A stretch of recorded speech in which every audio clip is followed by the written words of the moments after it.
Yo, what is good, ladies and gentlemen, and welcome to What If Yuji Itadori Was Sub-Zero Part 2. Let's go!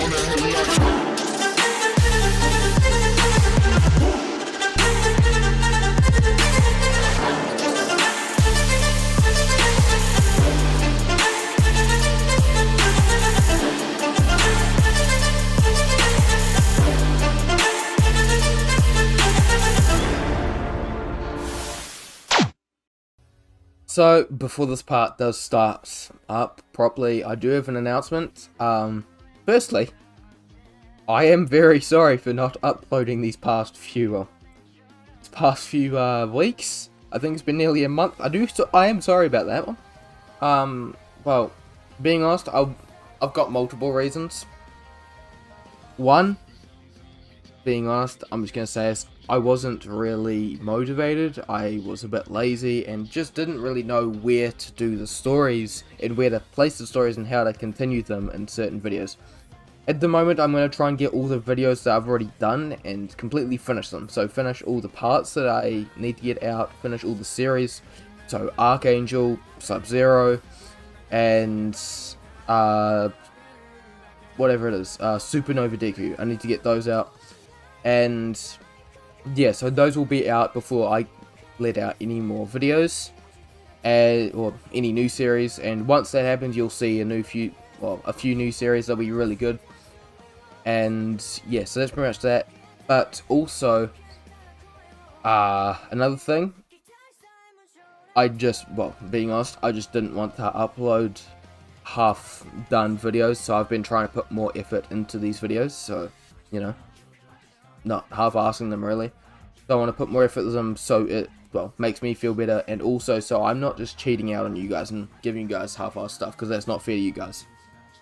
And thirdly, I've got COVID, so that's kind of sad.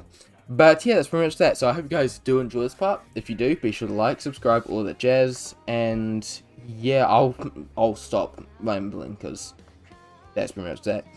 But yeah. So just remember, God is awesome, you guys are too, and let's just get straight into this epic what if.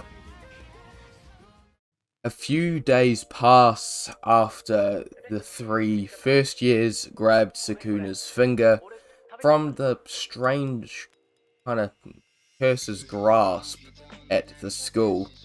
As they are kind of waiting around, they are informed by Gojo that they are going to be picking up their fourth member from the Tokyo train station. Them all wondering, who this person is, and what they're gonna be all about, what's their curse technique, what is their, entire personality like, and if they're gonna like them. That's mostly Smoke's thoughts. Yuji's thinking what he's gonna be having for breakfast, or having for dinner, and if they're gonna be fighting any curses. And I don't really know what Fushiguro was thinking about. But yeah, so they end up going, and they arrive to Tokyo waiting around. As they're waiting around, they see this girl with ginger hair harassing this modeling kind of guy, and this guy is kind of afraid of him. He's not really sure what's going on. He's getting creeped out by this girl. As while he's getting harassed, Gojo calls out to her, saying that they're over here. As she turns to see them, they then realize that, she's the new member. Her walking up, explaining that her name is Nobara Kugisaki, and she is their kind of girl of their group. Smoke is kind of excited having another member. Still, as excited as you could be with not being a super extrovert. Him being the most extroverted person there is kind of excited. The other two don't really care. As Kugisaki looks around them, thinking that, Smoke's a bit weird. He seems a bit excitable, but who knows, he seems a bit dumb. Looking to Yuji, he seems a bit old, and, Megumi Fushiguro looks like he's a high and mighty kid. So, yeah, that's pretty much that. I don't really know what she'd be thinking about at this point, but she thinks about that kind of thing. Has that same interaction, judging them right at the start. As this happens, Gojo then explains that they shall be going to Roppongi, and that gets Kugisaki excited. The rest of them, yeah, not so much. Smoke is a little excited, but Yuji really just kind of wants to go home, and Megumi just wants to fight something. Or if they're gonna fight a curse, he wants to fight something. But yeah, so as that all happens, they then head off, them arriving at an abandoned building oozing with cursed energy. Kugisaki getting really mad, saying like, you can't be playing with country folk like that. And well, Gojo doesn't care, saying that, well, they need to go in, or Kugisaki needs to go in, as she's going to get, well, monitored and see if she's crazy enough. And Yuji's gonna go in to, well, monitor her and make sure that, well, she doesn't die. But this, those two walk in. Smoke and Fushiguro kind of just stand around waiting. Megumi's a little bit mad that he couldn't fight himself, but yeah, they're also kind of just mad since they're still recovering as well, and that was one of the reasons why Gojo didn't want them to go in. And since Yuji is a first grade, he should be able to handle himself. As they're walking up, Kugisaki seems quite mad, and Yuji can see it, but he's not going to ask about it, thinking that, well, she's probably just mad that she's being monitored like a little child or something. As this happens, she keeps walking up around the building, turning back to see that Yuji is gone. She doesn't really know what's going on, as, well, she decides to just keep going, and she didn't need him anyway. So she walks up, arriving to a strange room. Her walking up and seeing that there is a curse inside of a mannequin, in which she starts talking to it and then throws her nails at it, taking it down. As it happens, she then sees a curse, or not a curse, a kid, walking up to the kid and asking saying that the kid can come out now, and that, well, she is, that there's nothing wrong anymore, and that there's nothing there to hurt him anymore. However, he doesn't listen. He doesn't listen at all, and he kind of just refuses to go with her, which she gets kind of mad about, until a hand comes out of the wall, grabbing the kid. She doesn't even know what's going on, and she doesn't know what to do. Her only thinking that she has to put her stuff down so that the kid can get saved, but just thinking that the curse got her, and that she doesn't know what to do. As she's about to put her stuff down, she then sees the curse getting completely frozen. Its legs getting frozen all the way up, and gets kicked straight through the wall, and its leg getting ripped off, revealing Yuji on the other side of the wall, just standing there. With this, the curse then tries to crawl away, it pulling itself with its arms, and then jumps out of the building, with Nobara using the legs as a sort of doll kind of thing, throwing her straw doll onto the legs, and then using resonance, killing the curse. With this, they head back to Jujutsu High.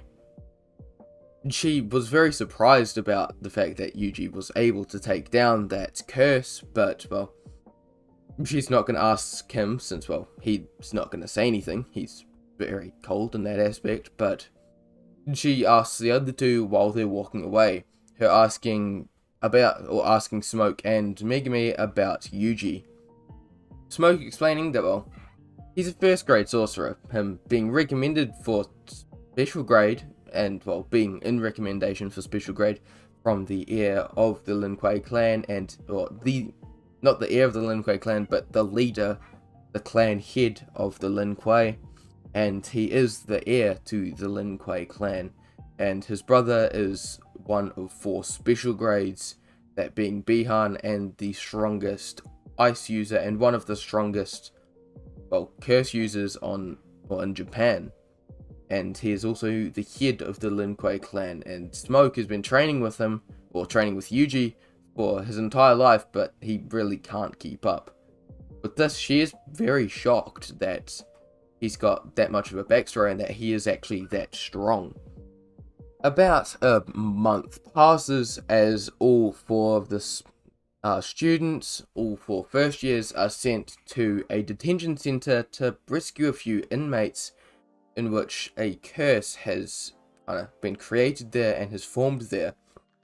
And so they need to go in and take it down. With this, they walk in seeing Idichi, in which he explains the entire situation, and they then turn to see that a woman is calling out for her son. Yuji, thinking that, well, this doesn't seem like any normal curse and that it might even be a special grade, which he thinks might be fun. With this, they decide to walk towards it, them walking in with Idichi, and Idichi putting up the veil so that, well, no one else can see what's happening, and they go inside of the building, them walking in willingly to the innate domain. And Yuji and, well, pretty much all three of them, apart from Kugisaki, know that they're walking into an innate domain, but they don't care. So they walk in, walking further in to find two inmates with their skin ripped off and scrunched up into a little ball, and another one with his lower part of his torso missing. With this, they are kind of shocked. Kugisaki, holding her mouth in horror, trying to not throw up, and the other three are kind of shocked as well that, well, this curse would do something this horrifying. But before they can think about anything else, all they hear is a kind of gasp from Kugisaki, in which they turn to see a hole appearing underneath her and her falling. Smoke jumping in after her, turning into smoke for a small second, and being able to jump down and trying to save her. As the other two are about to try and go after them, when Yuji turns to put up an ice barrier. Him putting it up as the ice gets shattered and he gets punched straight in the face, sent flying.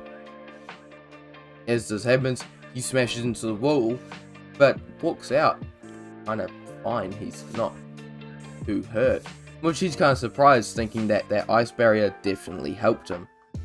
As he walks out, he then sees a dead wolf in the wall, this being the white jade wolf and one of Megami's Shikigami, in which he pretty much, he doesn't know what to do, but he decides that he needs to do something.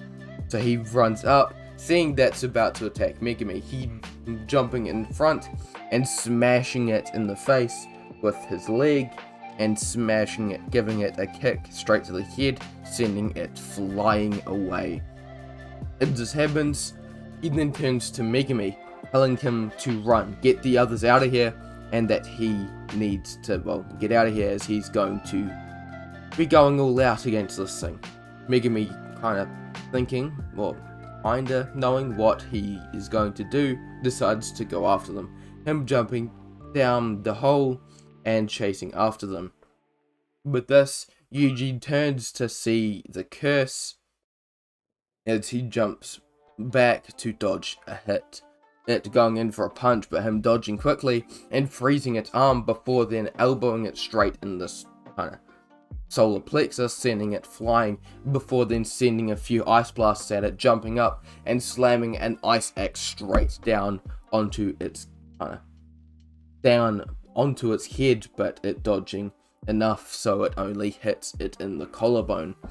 Yuji pulling the axe out and kicking it straight in the gut, sending it flying, before then chasing after it and smashing the axe shattering over the curse's head, causing it to spit out a bit of blood and it going tumbling across the floor. With this, Yuji then stands there with ice starting to kind of creep around his leg or around his feet, before then a small domain kind of goes around him, this being a kind of a form, his own certain form of a simple domain, this being a 2-meter radius kind of circular thing around him, completely surrounded in ice. As this happens, the curse jumps up, standing on the bit of ice as it's completely frozen. Flash frozen in a fraction of a second as Yuji goes in and punches it straight in the face, sending it flying back. With this, Yuji then chases back after it, kicking it and punching it, not giving it much time to breathe, before he's then shot with pure cursed energy straight in the side, sending him flying back. With this, Yuji realizes that, well, this thing ain't playing, as it sends more cursed energy at him. Pure cursed energy, as it pretty much is ready to murder this kid at any second. Yuji having to dodge and evade the attacks before then forming a giant ice blast in his hand and sending it flying at the curse, hitting it straight in the face before then Yuji falls into the ground. And falling into the ground and appearing behind the curse as he grabs it in the forehead and slams it into the ground before then freezing it completely over and grabbing an ice sword and stabbing it into the curse. The curse looking dead before its arm smashes out of the ice, grabs Yuji and throws him into a wall, him slamming there and coughing out a bit of blood. But this, Yuji then gets up, trying to kind of get back up to fight the curse, before it then appears straight in front of him, striking up with its kind of clawy kind of hand and striking up. Its finger stabbing into like the side of his eye and slicing into it, causing a massive gash across his eye to form. But this, Yuji then spins around, kicking it away before he hears a howling. Him hearing this realizes that this must be the sign that everyone is out, as he smiles. Done now, you little bastard. Maximum technique. Ice Age. As he smashes his hands into the ground before the entire building completely freezes over. Everything turning into ice. The curse not having any time to react before it's completely frozen. Every single kind of blood vessel and cursey blood vessel in its body completely freezing over. As Yuji finishes the technique, he looks up, seeing the blue statue curse that was there before he walks up to it and kind of just smashes its entire head off, leaving a headless body there before it erupts in flames and explodes. But this, 2 minutes earlier, or 2 or so minutes earlier, smoke flies down into the hole, seeing Nobara being attacked and held up by a curse. But this smoke immediately dashes towards it, creating kind of hardened forms of smoke and sending it flying towards the curse, stabbing straight into it as it gets pierced all over, stabbing into its side, its pretty much everything, before he then appears atop of it and smashes down into its head, completely caving in its skull and defeating the curse pretty easily. As this happens, he then turns around to see Megumi arriving as they all three of them decide to dip outside, Megumi telling them that they need to leave as Yuji is going to be using his trump card.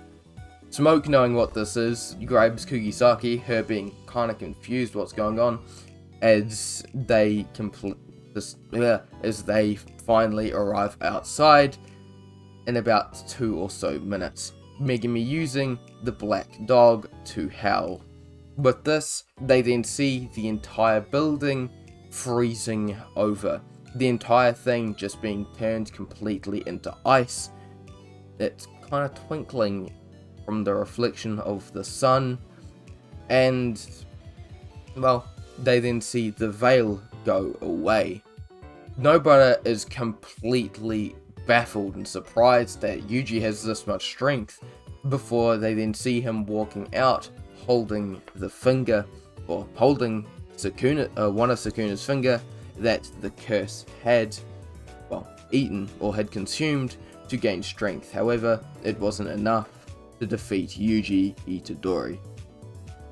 A few days pass as, well, the first years are kind of just chilling out on the training field. Megumi and Kugisaki are sitting on the stairs just watching Yuji and Smoke sparring. Them not really holding back, as Yuji is well, they're not, as I'm saying, they're not holding back. They're not using curse techniques, but they're just going hand-to-hand combat. Yuji pretty much dominating the fight, as he's able to defeat Smoke on multiple occasions, putting him down. Smoke not having a lot of time to react to most of these attacks. However, he is able to put Yuji on the ground a couple of times.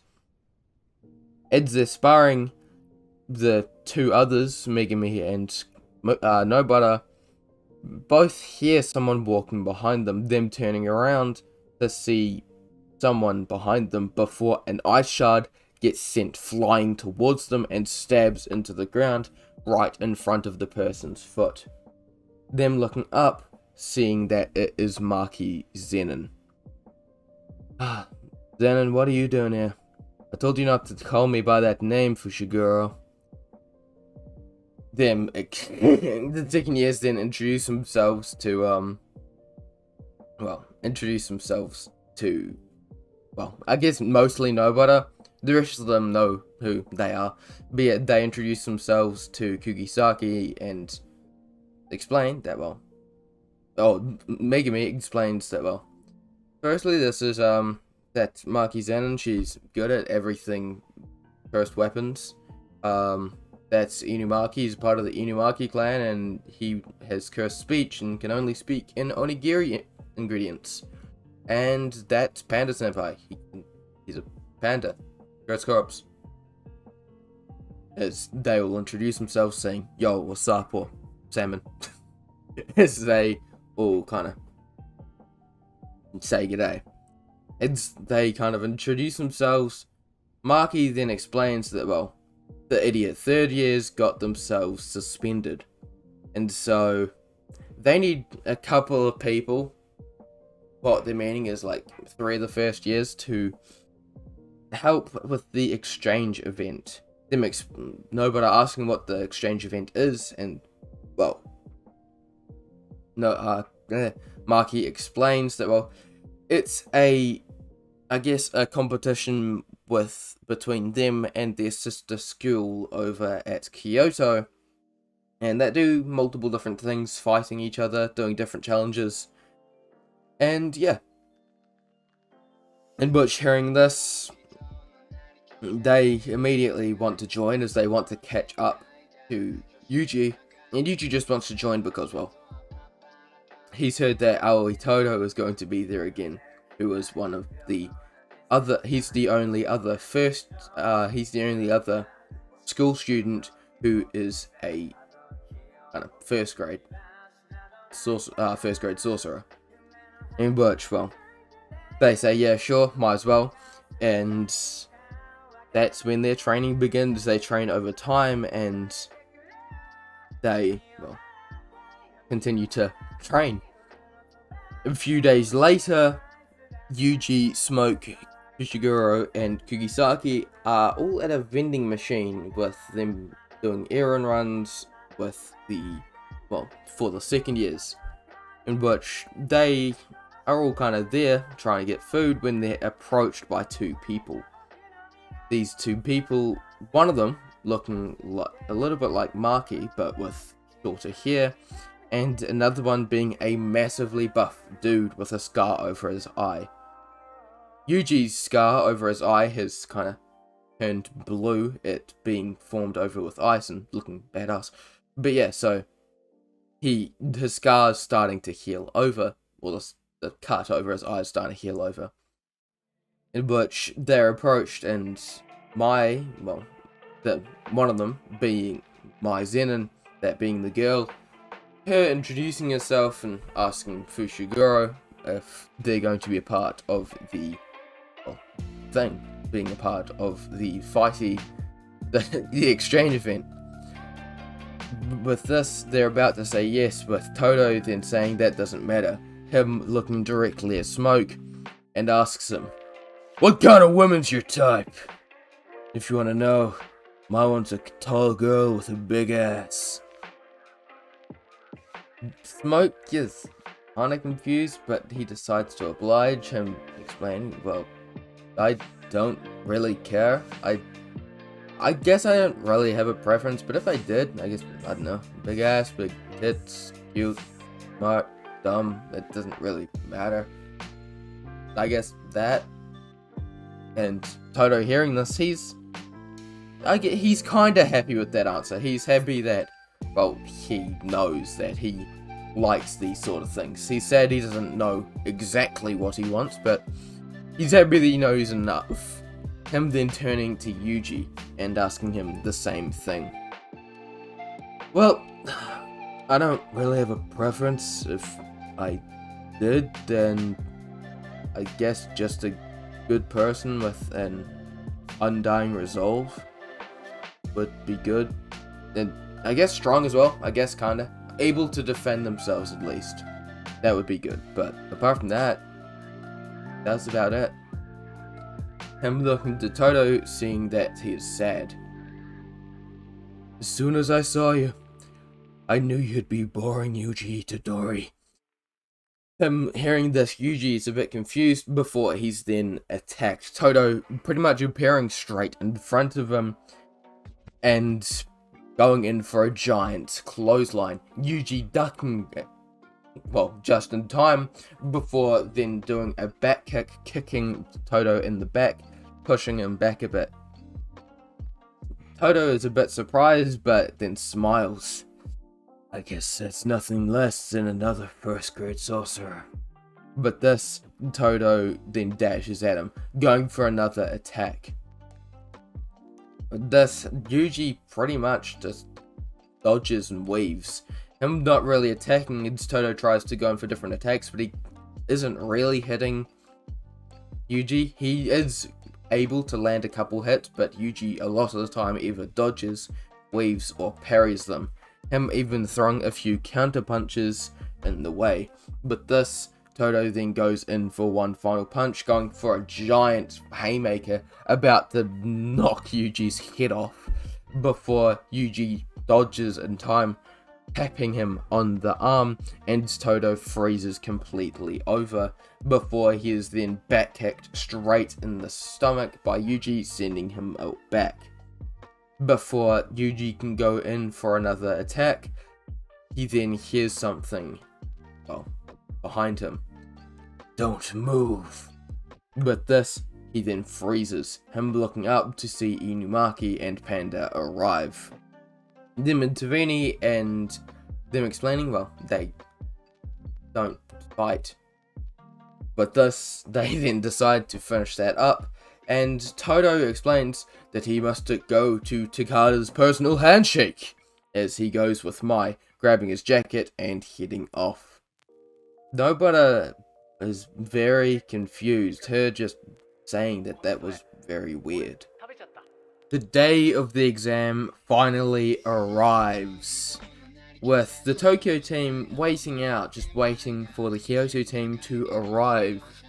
While they're all waiting, they then see Kugisaki rocking up with a massive suitcase, in which they ask why she is carrying said suitcase.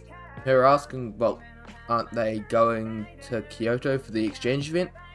Panda then explaining, the exchange event is at Tokyo with Kyoto. What? Her hearing this, she gets infuriated. Her yelling at them, saying why did they have to be at Tokyo? Why couldn't they have gone to Kyoto? In which they explain, it wasn't their fault. The only person that was there was Okotsu or Yuta, and yeah, like, it wasn't their fault, in which she curses out Yuta, and while that's all happening, they then hear footsteps walking up the stone stairway leading up to them, in which they turn to see the Kyoto team arriving. Mai then asking, or while taunting them, saying that, oh, you waited here for us, how childish. And they, well, the rest of the team just doesn't really care. Maki being a little bit, or Kugisaki being a little bit annoyed at that comment, but the rest of them really don't care. In which the rest of the team gets introduced, and Nishimiya asks, like, is it going to be 7 against 6? Isn't that going to be a bit unfair? Even though 3-4 of you are going to be first years, I guess it could be fine, but still, wouldn't that be a bit unfair? In which Smoke replies, well, if you want, I can join in, but nah. Nah, I'm going to be stepping out on this one. I'll be letting the big guns go out on this, as he places a hand on Yuji's shoulder. Smoke smiling, and Yuji just standing there looking at Smoke's hand, in which he retracts it very, very quickly.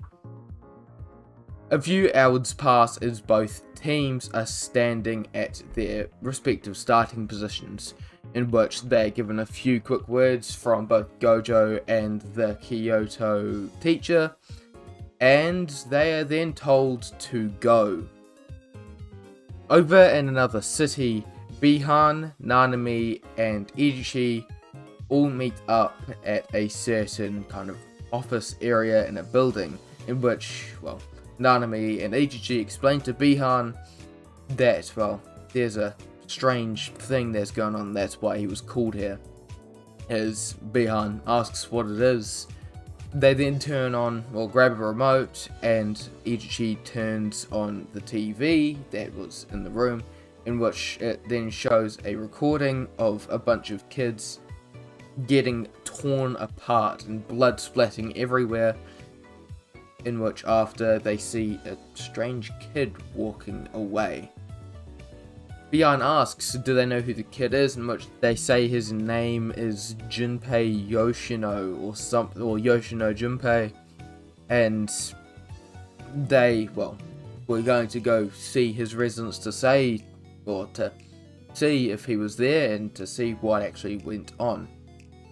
And if, that didn't happen, then, or if he wasn't the culprit, then them two were going to go and see who the others were. Him talking about Nanami and Bihan, we're going to go try and find the culprit. With this, they then decide to head off, splitting off, in which Ichi goes to who they believe is the culprit's house, this being Junpei, and Nanami and Bihan start walking around the area.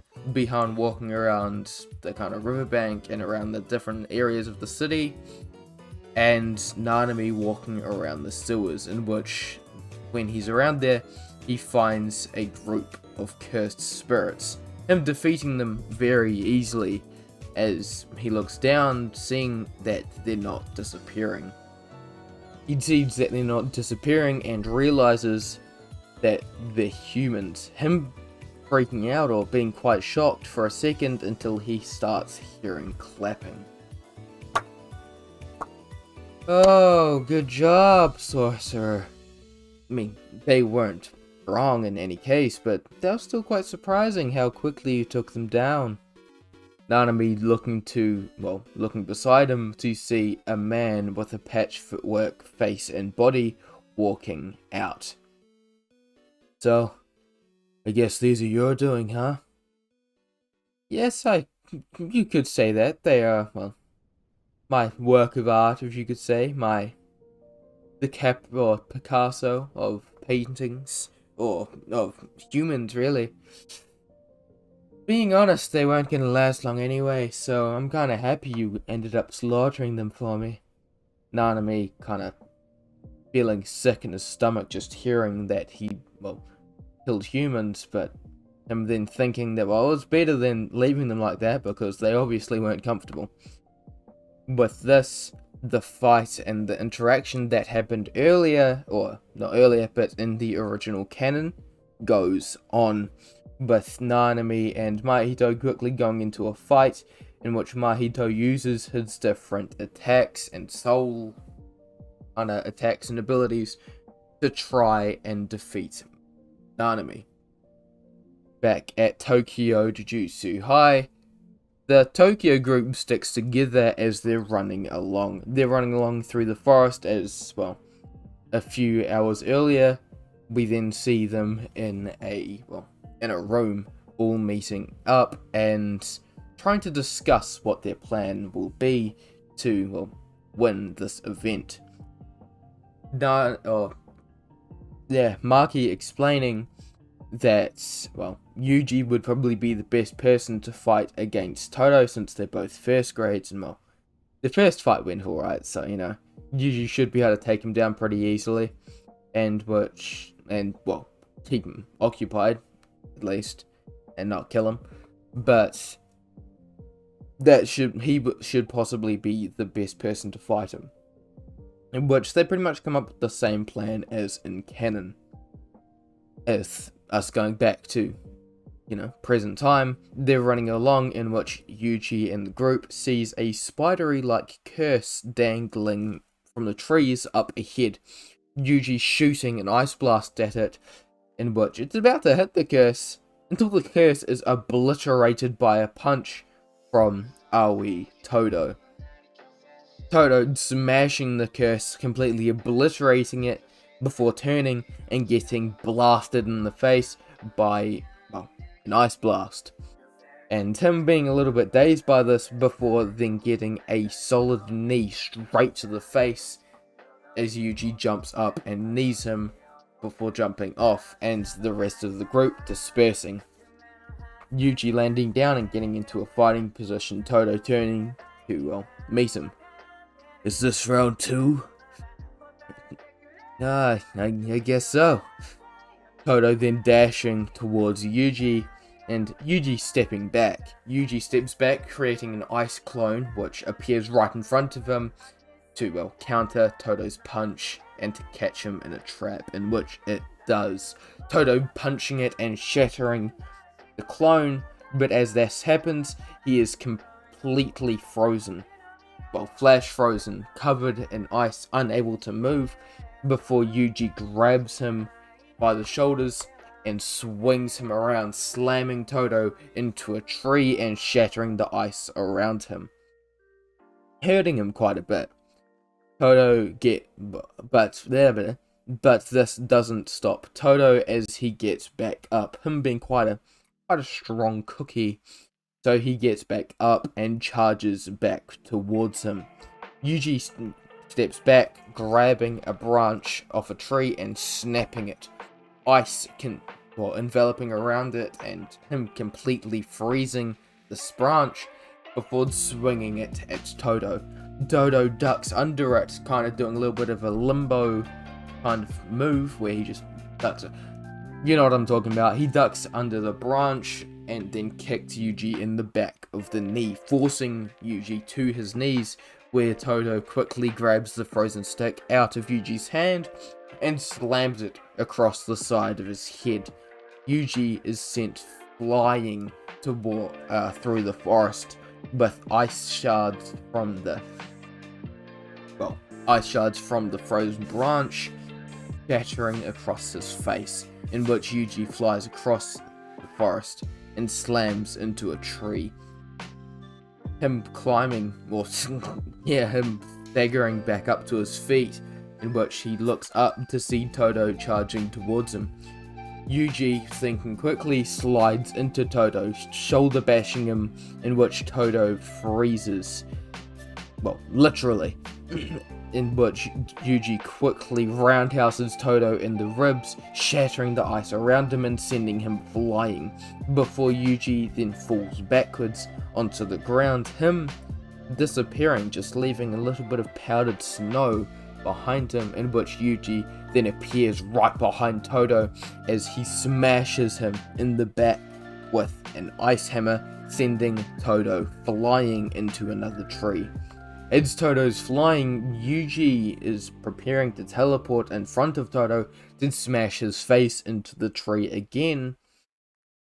But before he can really put his thoughts into action, he hears a clap. Before he can even comprehend what's going on, Yuji smashes into a tree.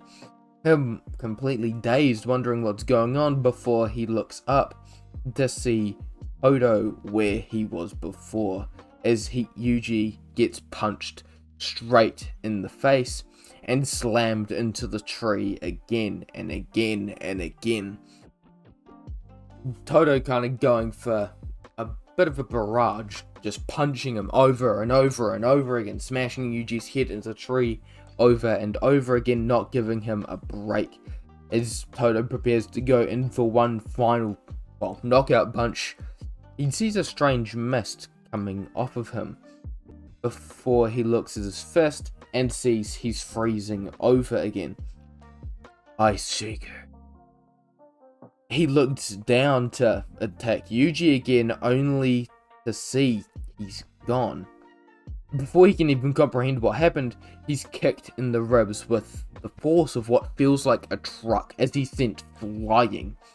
But before he can hit the ground, he's hit again and again and again all over. He's being hit by what feels like a bunch of bullets. He feels like he's being attacked by multiple people at the same time. Yuji moving at incomprehensible speeds, and he's unable to see his movements as Yuji dashes all around Todo, hitting him at all angles. If you're wanting a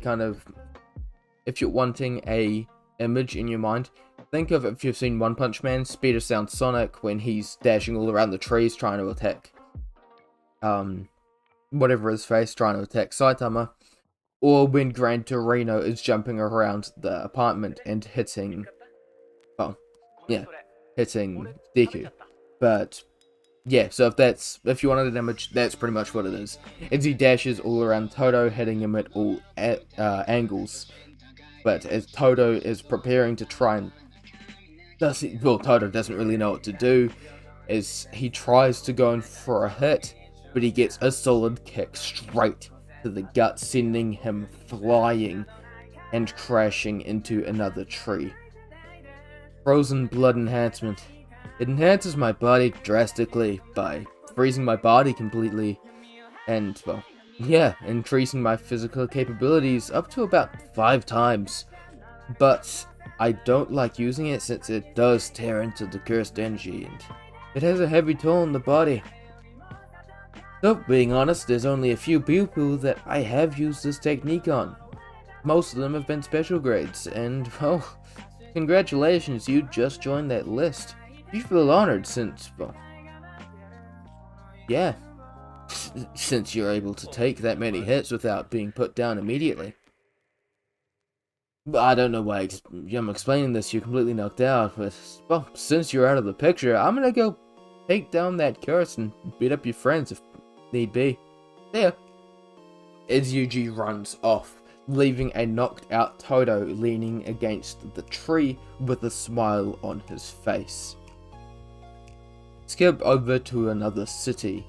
Bihan arrives to a riverbank in which he's walking along before looking down to the river to see a kid. Him wondering who this is, him walking down and trying to get a closer look at the kid, seeing that he has black hair and seems to be a high school kid, so this could be the guy, but he's not really sure yet. As he starts walking down, the kid just sitting there before turning around. Bihan getting a good look at his face, seeing strange black marks on the kid's face and another pair of eyes underneath his already existing ones. These eyes being a kind of crimson red, glaring at Bihan with an immense amount of bloodlust. Bihan feeling it immediately and, stopping in his tracks but not faltering. So, you're Sukuna? Another sorcerer, I assume. Well, I do hope this will be fun. I wasn't really in the mood to fight, but well, if you're here to fight, I won't back down. Bihan just looking down at him. Well, I was here to at least find you, and I was just thinking, you look like a guy, well, you look like the certain kid that murdered a bunch of other people at a movie theater, so I was just wondering if that was indeed you, King of Curses, or if that was someone else. Oh no, that was me. I was quite enjoying that film as well, but those brats were just pissing me off. Them talking and just being right pains in the asses, so I decided, well, best to silence them, I guess. To enjoy the movie a little bit more and to enjoy it a little bit longer with just blessed silence, so I killed them. Yes, I did kill them, and it was quite relieving, really, but, well, I guess you could understand. I do assume, Sorcerer, that you have had that sort of experience, you know, being at movie theaters and those people just won't stop talking. I guess you being a sorcerer and that code of honor that you people put on yourselves, you won't actually kill them, but you at least think about it, don't you? Bihan just looking at him with a cold-blooded stare. Well, now that you know I'm here, I guess the rest of your sorcerer buddies will be joining you. Can't be having that. As Sukuna appears right beside Bihan, backhanding him away, sending him flying. Back at the exchange, while Yuji is running across the forest, he comes across an unconscious Miwa. As he grabs her and starts running to the edge of the forest to, well, get her to safety, he starts hearing a commotion going on. He tries to ignore it, and he does ignore it as he finally he tries to ignore it as he finally arrives to a small village area in which he places Miwa back in. Him still hearing these strange noises as he's wondering what's going on, as these explosions shouldn't be normal for people who are just trying to, well, knock each other out, and, well, these noises are for people that are trying to kill each other, not for people who are just trying to knock each other out. As he runs back to the forest, he then sees some strange explosions going on, him wondering what's going on, before he then hears and sees a massive cluster of branches and vines shooting up from the ground and slamming down into a large mansion-like building. Him chasing towards it, sensing trouble. Seconds later, he looks up to see a veil being put up around the event grounds, completely covering him and whoever is inside.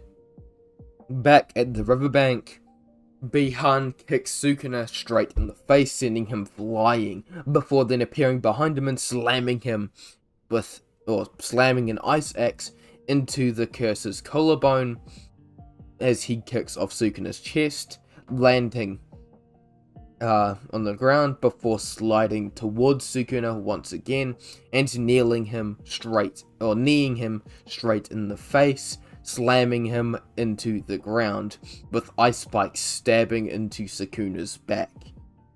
Him calling the smooth, sharp carpet in which ice spikes protrude all through Sukuna, stabbing straight through his body and, well, all around him. As Bihan prepares to finish the curse off, he is forced to jump back off him to avoid a bunch of slashing attacks that his enemy sends towards him. Landing back on the ground and looking up to see Sukuna getting back up. Him standing completely up and his wounds healing completely. As